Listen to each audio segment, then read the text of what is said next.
Welcome to USA Global TV and Radio, where our mission is to provide education, entertainment, hope, and inspiration. USA Global TV and Radio connects you with experts and audiences all around the world every single day to help you succeed in business and to live a richer life. Visit us at usaglobaltv.com to learn about career and life-changing training and mentoring programs like the Listening Mentor. Subscribe to our newsletter to stay informed about our special programs and offers. Discover how you can become a guest on one of our shows or a host or producer of a USA Global TV and Radio show of your very own. That's USA Global TV and Radio, where the doctor is always in.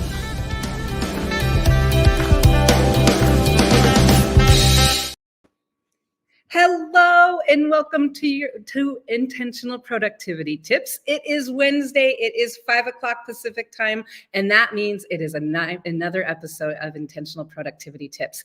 I am Megan. I am your very favorite strategic productivity partner, and I am so excited today because today we have a guest that we're going to talk to that I'm so excited to bring onto the stage. Today we're going to be talking to Jenny Rice. She is an amazing woman I met, I think, at the beginning of this year. And what I appreciate about Jenny is that she is a visionary behind Scale Your Solo Business. She works with solopreneurs to develop courses, content, and be able to monetize your business. She has been working with Fortune 500 companies and companies for over 20 years. But what I appreciate the most about Jenny, she creates amazing courses and amazing content. But the thing I appreciate most about her is her commitment to working with people authentically. She has a holistic approach. She is a continuously lifelong learner who has a lot of certifications that she's brought in to really help us be our authentic self. And so I am so excited today that we are going to talk with Jenny Rice. Jenny, why don't you come on out? It is so exciting to see you today. I'm so excited to be here, Megan. I really love what you do, and I'm just so honored to be here. So thank you for inviting me. Thank you for coming. Well, I'm so excited. As I said, you and I met earlier this year, and I just appreciated from when we met, I appreciated your, and it sounds cliche to say this, but it's true. I appreciated your vibe. I appreciated just who you are, your approach, and how you work with people. And so we're going to talk about courses, and we're going to talk about content creation and things like that and how we can connect it to our productivity. But before we get there, I think a lot of times people want to know, what was your journey like to get to where you are? The show is called Intentional Productivity Tips. I'm always curious, how did you become a coach for solopreneurs? How did you become a solopreneur? Was it intentional? What was that process like for you? Yeah, no, I really appreciate it. It's such an insightful question too. And it's funny, it made me think about when I was a child, my dad was very much into productivity. And it was sort of like your checklist of your to-do list every day, even as a kid. So it was about what you're going to accomplish, what you're going to get done. So I've been what my friends call me a human doing. I like to get things done, and I like to do things efficiently. I don't like waste. I don't like, things that are not time efficient or not productive. So very much into that path, even growing up as a child. And what I found in business and working with solopreneurs is that let's make the maximum impact that you can have on people, and let's do it in a way that's authentic, positive, and really truly impactful, because I believe that people are not buying information, they're buying transformation.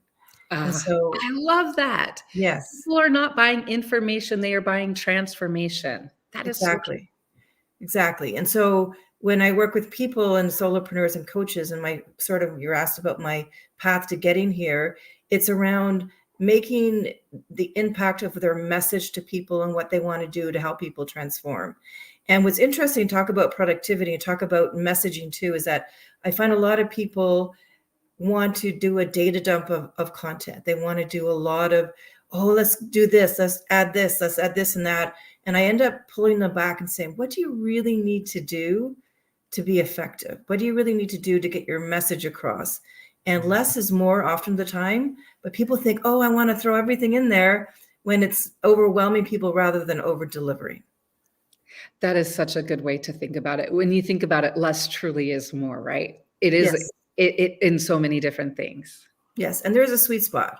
There definitely is a sweet Mhm. spot when you're trying to communicate your message, trying to get people to understand what the transformation you're looking for. Mhm. So there is a sweet spot definitely to go in there and do that. I like that. And I also like that you talk about how productivity has been impactful for you and your efficiency as a kid, because I will admit the same thing. I'm the youngest, and my brother is 7 years older than me. My sister's 10 years older than me. So I'm younger. And so from a very young age, I have always asked the question, there's got to be a better way. Great. And I think that that's a lot of what has driven me and still drives me in productivity. When I'll look at things and I'll just be like, no, no, no, there has got to be a better way. So I like that you're talking about how, when you were talking about being productive as you were younger and growing up with it, that really sets our mind in motion. Do you still find that you use those things today? Absolutely. Absolutely. Want to hear a funny story? When I was 5, I didn't want to play doctor or house or anything like that. I wanted to play office.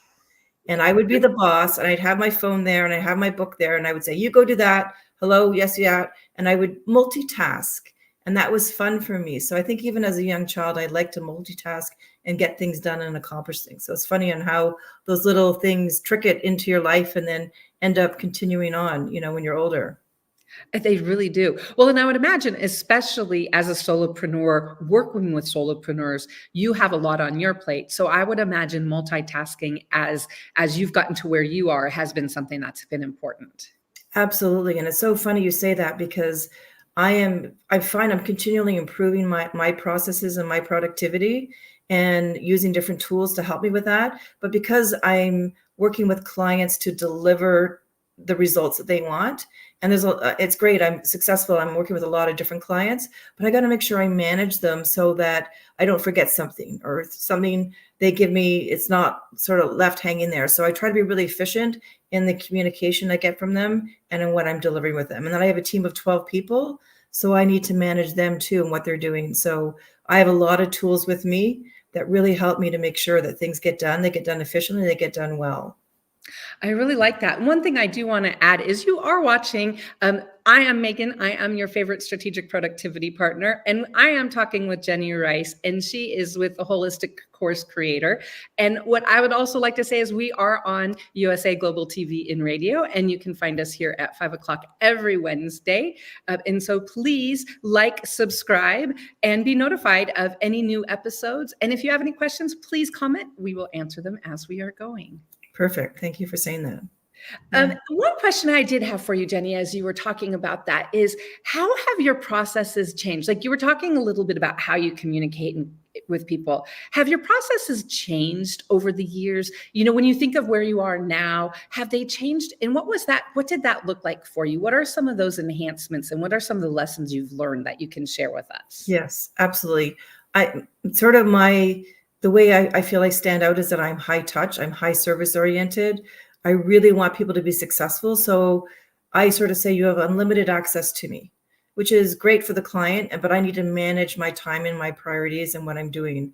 So I played around with different, as I said, tools. Would you like me to share some of the tools I've used and what That would be great. Yes. So I started with Excel. I've gone to Airtable, which is a great tool to manage priorities and things like that.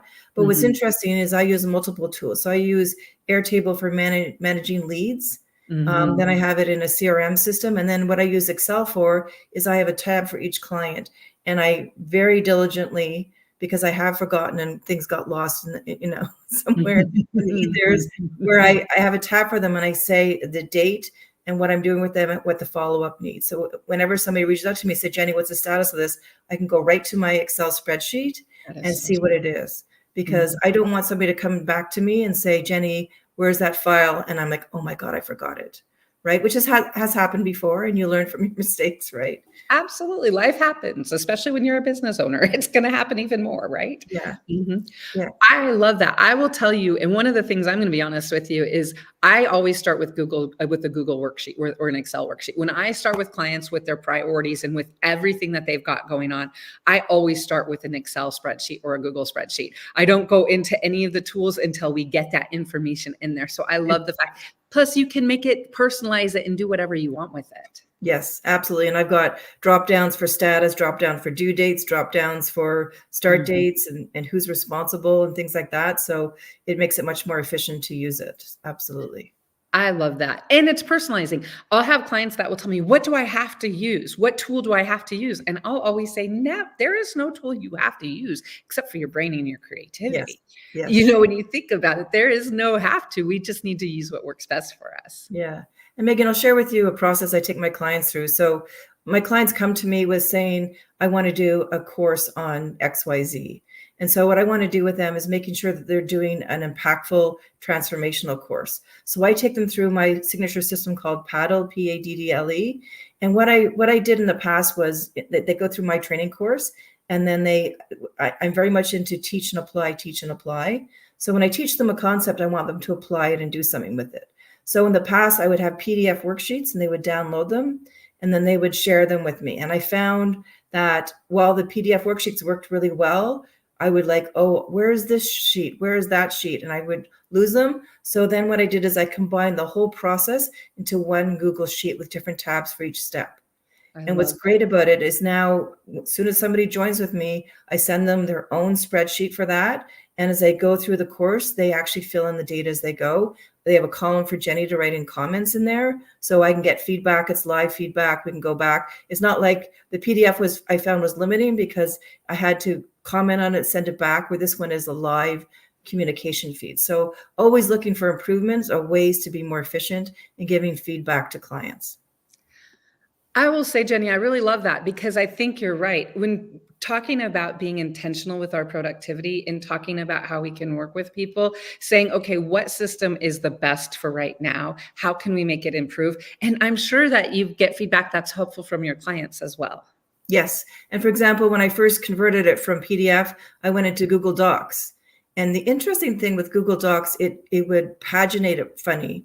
And it was like, it looked really funny. It was hard to follow. So I went into Google Sheets. So you have a row for it. So it's interesting on how you learn as you go and you continue to improve. It's so funny that you should mention that. And absolutely. And I think as people are listening, one of the things we want to say is that you do want to try with different formats. You want to try, I know people, whether you like a document, does it look the way you want? Do you want to try it in something else? And I think just that constant. One thing I would say is to be a successful solopreneur, you have to be willing to do that, right? There has to be an element of curiosity and wanting to improve things to be able to help you. One little tip that I found was so helpful with folders on your Chrome bar. And so I have a folder now for Excel sheets for my clients. And so they're all bookmarked there. So I'm like, oh, I'm meeting with so-and-so today. I just go into their thing.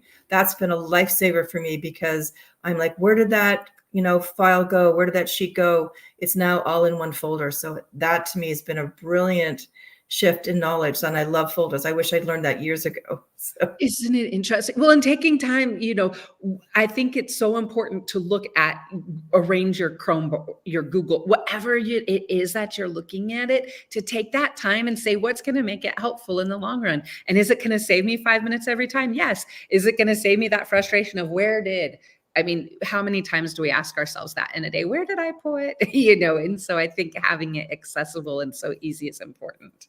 Absolutely. And I love how you talk about continuously improving and looking for more efficient ways to do it, because as we learn and we grow and we expand, and it's great because I'm getting bigger and bigger as I, bring on more clients, you have to have processes in place to make sure you manage them well. Because again, as I said earlier, I don't want it to be, oh, I forgot about that or I missed that, right? So it's trying to be detailed oriented enough to get that. And that is with growth, right? Because you said you work with 12 people. And so that takes time too, because you need to be available and accessible for those 12 people. Yeah. You want to hear a funny story today? I have this guy who does multiple things. He does video, does Canva, and he's great. He's wonderful. And I had a spreadsheet for him to say, here's a task, because he does multiple things. And I didn't do it for the last 2 weeks. And I forgot something to send to him. So I was like, okay, Jenny, lesson. I messaged him today and I said, I got to bring back the spreadsheet for you because I missed something to communicate it to you because I didn't track it. So it was a little bit of a wake up call to say, okay, you have this process in place for a reason because it helps you not miss things, right? So. Well, and I would say in some ways right now, as we're at the beginning of November, we know the next couple of months are going to be crazy. And this time of year is when we can start to be a little lazy with some of our productivity habits. But it's a reminder that they're there for a reason and that it's worth it. So I think that's a great lesson to have learned and reminder for Yes. yourself too. Yes. No, it's true.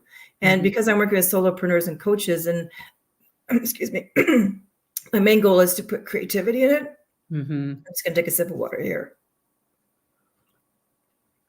because I want to focus on that creative part. So the efficiency part is in the background, but if you don't get that efficiency done well, then the creative part doesn't work well.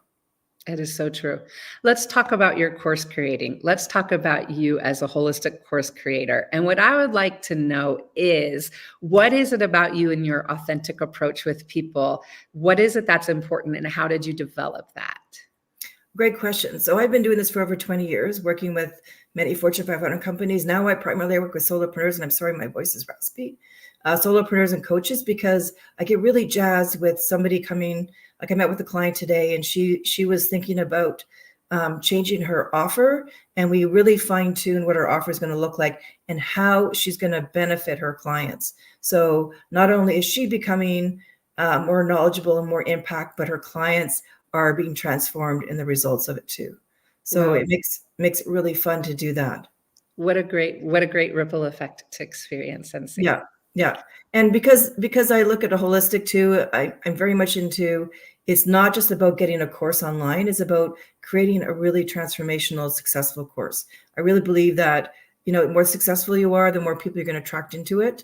Talk about authenticity. It's got to be really transformative course. And that to me is experience-based, meaning that when you have a course, it's not just about education. It's about, what do I do with that knowledge? It's kind of like, I know how to eat properly, but if I don't do it, what's the point of having that knowledge? Right? So it's about what people do with the information. And it's funny because I'm working with a client right now, and he's a brilliant businessman, and he's got he's written a book on business, how to be successful in business. And I keep telling him, I said, what's missing from your content is, what do I do with this information? So how do I apply it in my business?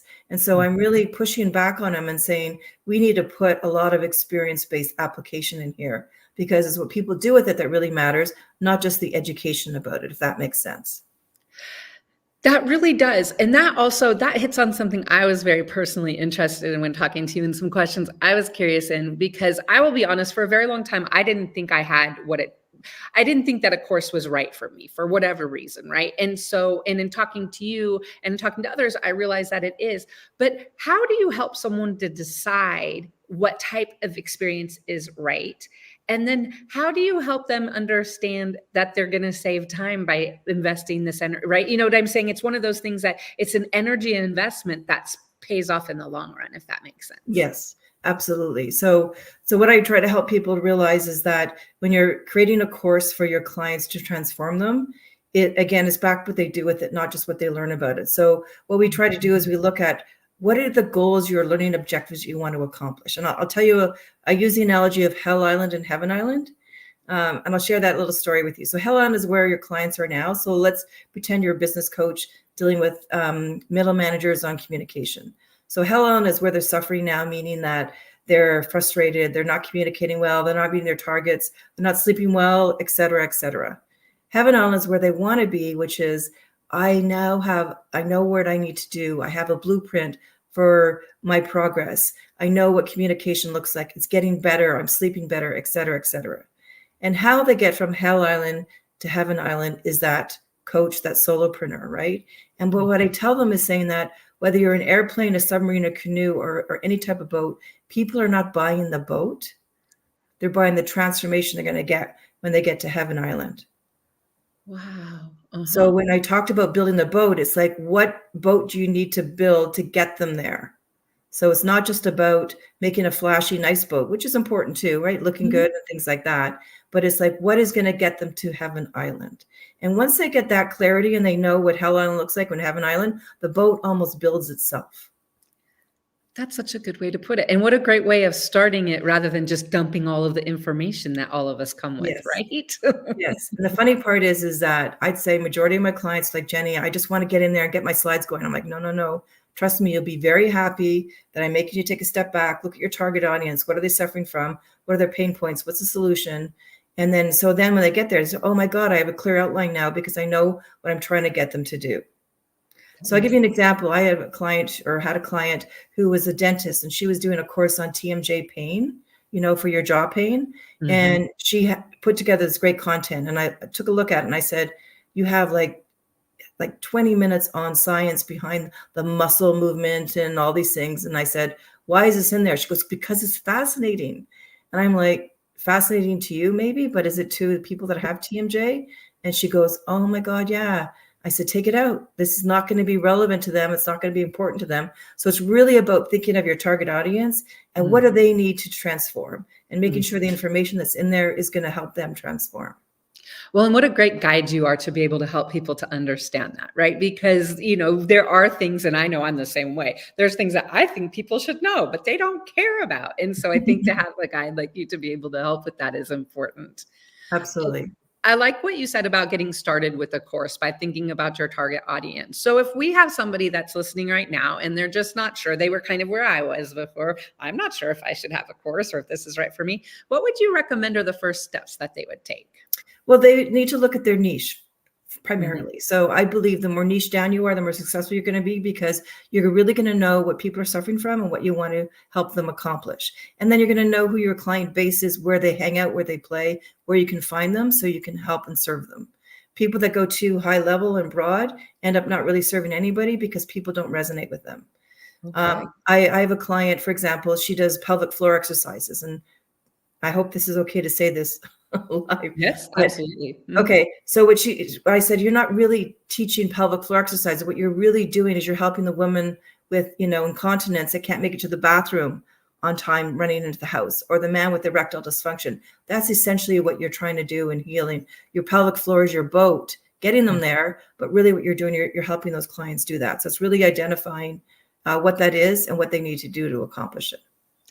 That's a great example of a niche, because it's super important. And there's people who have a need. And so I think finding through that, I really like that recommendation.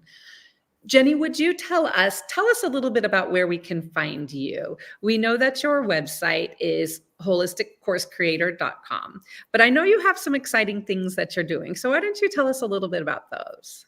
Yeah, so I'm doing lots of things. I do a weekly event on LinkedIn. If people want to know about scaling your solo business, please come and join that. I can put some info in the comments in there. And if you want to book a call with me to talk about strategy, talk about ideas, I'm happy to do that too. Spend a half hour brainstorming. Like this client today, she's like, I'm not ready to create a course, but we had some really good ideas going on what she could do with her course when she gets there. So it's all about thinking and brainstorming and getting ideas out on the table.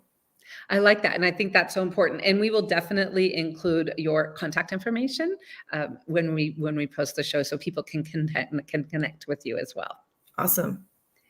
One question I have, one of the things I like to have every week is a productivity quick tip.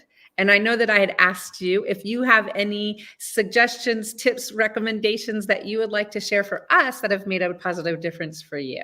Yes, I actually like to take it into the context of course creation and the productivity. So what I find with clients that create courses, that the productivity is that they're spending less time communicating the ideas, the content to their clients. Once you put it online, it's like that client can go any time of day, go once or twice whenever they want to learn that material, versus that person having to explain it every time. So the productivity comes, they have so much more time in their day to make an impact and do that. So in a way, they're leveraging their time much more effectively. And the client is benefiting more because they're getting access to the information when they want, how they want. They want to do it slowly, fast, once or twice. It gives a lot of flexibility with that. So I find that's the biggest benefit that clients give to me, is saying, wow, Jenny, after I develop my course, I am making more money, spending less time, and making a bigger impact and doing it all, because that's really the essence of it, is really to make a bigger impact. Well, and if there's a productivity tip that can save you time, increase your money, and give you the ability to do something else, I mean, I think that might be one of the greatest quick tips. Personally, I think that is a really valuable tip. Great. Is there anything else, any other suggestions that you have or anything that you've learned that you would like to share with us? Is don't give up, from an efficiency standpoint too, things can tumble down. And somebody told me wisely, they said, as you expand and build your business, new challenges will come up. And when those challenges come up, you need to resolve them with efficiency, with productivity, with tools and things like that. And some people I know, they think way far down the road, and you don't need to buy all the bells and whistles right away. You don't need to get all the tools and aids, bring them on as you grow and bring them on as you're more successful. And it makes more sense because then you use them effectively. That does make sense. I think you're right. And I think one of the important things, and I think that's why it's so great that you are a solopreneur and that you're a coach to solopreneur, is that you really can't do it alone. I get that the word is solo and that means one, but when you think about it, we all do need a network. We need a support system. We need, people that we can contact and that can help us. And so I think taking the time to find that and to, like you said, learn from your lessons and learn from your mistakes and not to give up. I think that that's so incredibly powerful. Yeah. Just like you do too, Megan, you help people with productivity. You're a productivity expert. People can't be good at everything, right? And so what's interesting with the clients I work with, because they're subject matter experts in their area, they think they know how to develop course or programs. And I'm like, you don't know about adult learning principles. There's some really cool little tips you can do to really trigger people's brains to pay attention. Like if you want to research the reticular activating system, it's a really good way to get people engaged in training. So there's some really good things you can do to put in your training that people just wouldn't know about because it's not their wheelhouse. It's not their area of expertise. Just like you help people be more productive because that's your area of expertise, people can help and benefit because you can't be good at everything, right? Exactly. Absolutely. Well, and I will tell you, one of the things I love about working with productivity is that my clients work in, like you mentioned, in such a variety of areas that the things that I get to look and watch and see them experience is always mind blowing because I learn about industries and jobs and just things that I would have never known about before. Absolutely. It's great. Isn't it fun? It really is. Yeah. To me, I love that part because it just, it's what makes our job more exciting because it's always something new and something different. Yeah, absolutely. Well, Jenny, I want to thank you for being here with me today. I want to thank you for reminding us all about the journey and how important it is as a solopreneur, and most importantly, how to authentically and how to holistically create not just courses, but experiences so that we can expand our businesses and expand our stretch. Absolutely. Thank you so much for having me. I had a great time and really enjoyed it. Thank you. Please remember, if you have questions or want to reach out to Jenny, you can reach her at jenny@holisticcoursecreator.com. And her website is holisticcoursecreator.com. I am Megan. I am your strategic productivity partner. And Jenny, thank you again for your time today. Absolutely. Thank you so much for having me. Thank you again, everybody. This is Megan on USA Global TV and Radio. You have been watching Intentional Productivity Tips. I will be back next Wednesday at 5 p.m. Pacific, where we are going to talk about more time and ways to take care of and take control of your productivity. And now a word from our sponsors.